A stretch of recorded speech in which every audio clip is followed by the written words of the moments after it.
Episode 1 की शुरुआत होते ही हमें एक लड़की को सोया हुआ दिखाया जाता है जिसका नाम अकानी निशिनो होता है। निशिनो अलार्म सुनकर उठ जाती है और कहती है मुझे जरूर नींद लग गई होगी। फिर निशिनो स्कूल जाने के लिए रेडी हो जाती है और जैसे ही अपने घर का दरवाजा खोलती है तो उसे कुछ रिपोर्टर की याद आती है जिससे वो बहुत ही घबरा जाती है। वहाँ उसका ड्राइवर कहता है मिस निशिनो आपको कुछ हुआ? वहाँ निशिनो कहती है कुछ नहीं, स्कूल के लिए चलो, और वह दोनों स्कूल के लिए चल पड़ते हैं। फिर हमें स्कूल का सीन दिखाया जाता है जहाँ निशिनो खुश होकर सभी को गुड मॉर्निंग कहती है और जैसे ही स्कूल के अंदर पहुँचती है तो निशिनो एक लड़के को देती है जिसका नाम कागिनो होता है और अपने मन में कहती है मुझे एक लड़के से नफरत है जो सभी जगह एवरेज है पर उसको मेरा नाम कभी भी याद नहीं रहता। वहाँ निशिनो कागिनो को गुड मॉर्निंग कहती है पर कागिनो फिर से उसका गलत नाम बोल देता है। जहाँ पर निशिनो कहती है तुम मेरी क्लास में मेरी बगल की सीट में 3 महीनों से बैठ रहे हो, कोई बात नहीं, गलती सबसे होती है। फिर वो दोनों क्लासरूम की ओर चल पड़ते हैं जहाँ निशिनो सोचती है मेरा नाम गलत बोलना वो उसकी सबसे बड़ा गुनाह नहीं था, बल्कि वो मेरी तरफ देखता ही नहीं था। जब मैंने नोटिस किया तो मुझे उससे नफरत हो गई।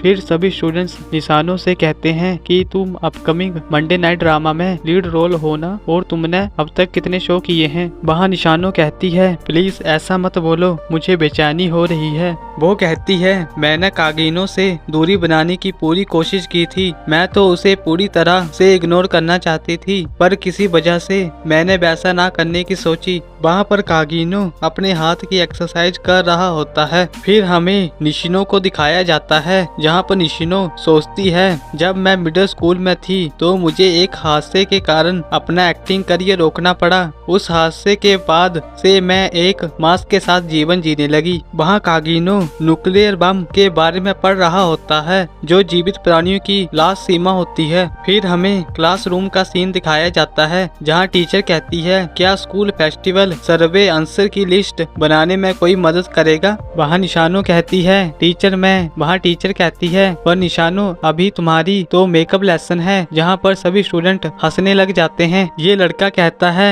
क्योंकि तुम अभी काफी बिजी चल रही हो। ये लड़की कहती है तुम्हारी यही बात तुम्हें क्यूट बनाती है निशानो। वहाँ निशानो कहती है चलो भी इतना मत हंसो। वहाँ टीचर कागिनो को मदद के लिए बुला लेती है। फिर शाम हो जाती है जहाँ निशिनो अपने मन में कहती है मैं टीचर की हर काम में हाँ करती रही ताकि टीचर मुझे पसंद करे, मैं पॉपुलर गर्ल बनी ताकि स्टूडेंट मुझे पसंद करें, मैंने पक्का किया कि सब मुझे पसंद करें, अब तक मैंने अपना जीवन इसी तरह से जिया है। फिर हमें एक आवाज सी सुनाई देती है जहाँ कागिनो पियानो बजा रहा होता है और रात होते ही निशिनो के ड्राइवर को 2 बंदे मार देते हैं। वहाँ निशिनो अपने ड्राइवर को कॉल करने के बाद पैदल ही घर जाने के लिए चल पड़ती है पर कागिनो उस पर नजर रख रहा होता है और रास्ते में चलते हुए वही 2 बंदे निशिनो को किडनैप कर लेते हैं। वहाँ निशिनो किडनैप होते वक्त कागिनो को देखती है जो वहाँ खड़ा होता है। वो दोनों निशिनो को एक कारखाने में ले जाते हैं जहाँ निशिनो को बांध के रखा होता है। वहाँ ये बंदा कहता है निशिनो जायबासु के हेड की बेटी रात को ऐसे अकेले सड़क में घूम रही है, तुम तो खुद को किडनैप करने के लिए इनविटेशन दे रही हो। ये दूसरा बंदा कहता है बस ऐसे ही चुप रहो, हमने फरोख्ती की जानकारी भेज दी है, पैसे मिलते ही तुम जा सकती हो। ये बंदा कहता है लगता है कि तेरे डैड के बहुत से दुश्मन हैं। फिर ये दोनों बंदे आपस में बहस करने लग जाते हैं। वहाँ हमें कागिनो को कारखाने के अंदर जाते हुए दिखाया जाता है जहाँ कागिनो उन दोनों बंदों को मार देता है और निशिनो को छुड़ा देता है। वहाँ कागिनो कहता है अगली बार घर जाते हुए सावधान रहना। वो सोचता है अगर मैं एक एक्स सोल्जर से ऐसे ही लड़ा तो मैं नहीं बचूंगा और मैं कभी भी एमिनेंस शैडो नहीं बन पाऊंगा। फिर निशिनो कहती है उसके बाद मैंने पुलिस को बुला लिया और अफरा तफरी मच गई पर डैड ने सब संभाल लिया और ये खबर कभी न्यूज़पेपर तक गई ही नहीं। अंत में मैं कभी भी उसकी असली पहचान नहीं जान सकी। फिर सीन शिफ्ट होकर हमें अगले दिन का दिखाया जाता है जहाँ निशिनो पहले जैसे ही गुड मॉर्निंग बोलते हुए जा रही थी। वहाँ निशिनो कागिनो को देखकर गुड मॉर्निंग बोलती है। वहाँ कागिनो उसका सही नाम लेकर उसे गुड मॉर्निंग बोलता है। वहाँ निशिनो ये सुनकर हैरान हो जाती है और वो देखती है कि उसकी नज़र सीधे ही मुझे देख रही होती है। वो कहती है कागिनो भी मेरी तरह एक मास्क के पीछे छिप कर जीता है। हमें अगले दिन का सीन दिखाया जाता है जहां टीवी पर न्यूज आती है कि लोकल हाई स्कूल स्टूडेंट कागिनो की एक ट्रक हादसे में मौत हो गई है और वो बच नहीं सका। फिर हमें कागिनो को एक जगह बैठे हुए दिखाया जाता है जहां कागिनो कहता है कि बचपन में सब एक हीरो बनने की सोचते हैं, मैं भी वही चाहता था पर मैं बाकी बच्चों से अलग था। मैं हर दिन अपनी स्किल्स के ऊपर मेहनत करता रहता था। स्कूल में बस एक एवरेज स्टूडेंट बन के रहा पर मैंने मास्क के पीछे जी जान से ट्रेनिंग की ताकि मैं एक दिन हीरो बन सकूं।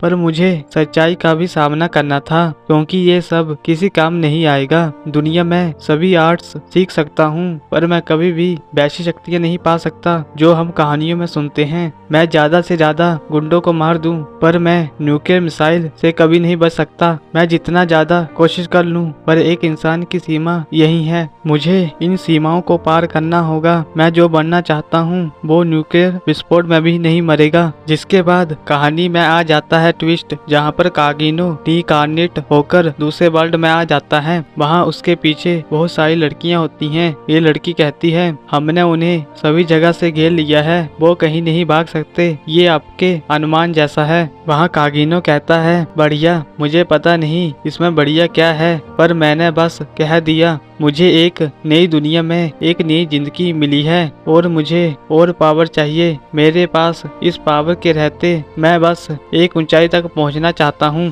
वहां कागिनो हवा में उड़कर कहता है मैं सब कुर्बान कर दूंगा, अगर वहां तक पहुंचने के लिए ये चाहिए तो मैं वो भी करूंगा। मैं हीरो नहीं बनना चाहता, मैं लास्ट बॉस नहीं बनना चाहता, मैं कहानी में वो बनना चाहता हूँ जो अंधेरे में रह के काम करता है और अपनी ताकत को दिखाता है। और यहाँ पर एपिसोड 1 की एंडिंग हो जाती है। अब मिलते हैं आपको सीधा ही नेक्स्ट वीडियो पे, तब तक के लिए गुड बाय।